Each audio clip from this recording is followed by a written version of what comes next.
Because we've fundamentally been at peace for 80 years, many people find a serious war beyond their comprehension. Ask the Ukrainians. Tonight, war means disaster not only for Taiwan but for any other countries that get involved. We would probably be looking at losses that we haven't seen since the Second World War.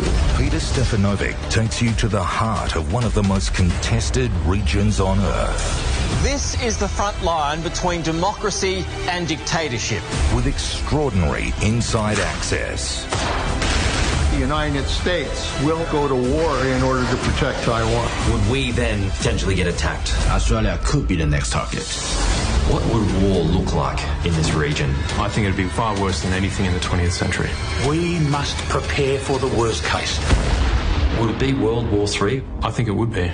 The country of Taiwan is always going to be a very complex situation, and their history is incredibly complex, and it can be manipulated into any way, shape or form because of that history being complicated. So you can see this is why it is the front line between democracy and a dictatorship. In the People's Republic of China, that's China as we know, and the Republic of China, which is the country of Taiwan. And the CCP, the Chinese government, are hell-bent on determining that Taiwan is a province of China. Even the foreign minister on a trip to Germany for some kind of conference even said Taiwan has never been a country. Take a listen to this. I'm going to be polite and just call him a muppet. I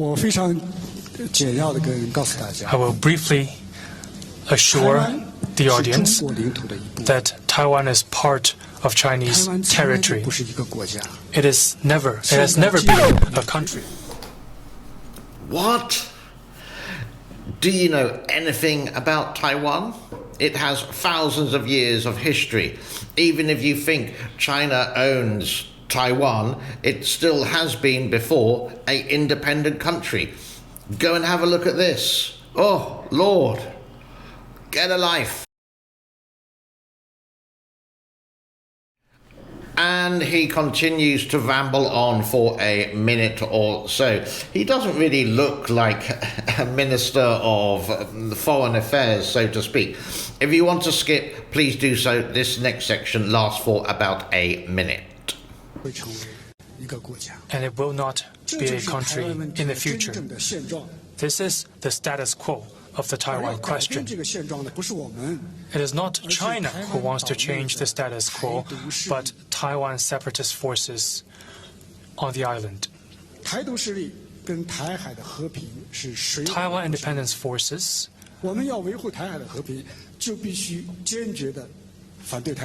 undermines peace and stability in the Taiwan Strait. That is why we must oppose Taiwan independence and Taiwan separatism. We must observe one China principle. This is also a consensus of the international community. We reiterate the importance of respecting sovereignty and territorial integrity. This is good. We hope that on China, sovereignty and territorial integrity should also be respected because Taiwan separatist forces are threatening our sovereignty and territorial integrity.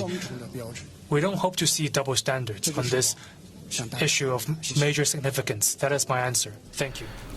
Now, what do you think the people of the country of Taiwan would say about his speech, his smarmy little evil dictatorship?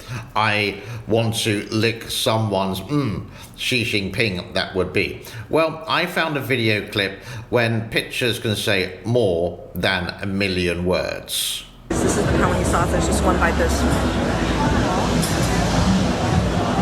And if you want to know a timeline of Taiwan in very basic form or means for the next minute and a half, so to speak, here is a timeline for you. So you can just basically, from the very beginning, thousands of years ago, to near enough the present day.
Meanwhile, just to make the situation far more interesting, Joe Biden, the American administration, have going to send 100 to 200 troops to the country of Taiwan. At the moment, there are approximately 30 there.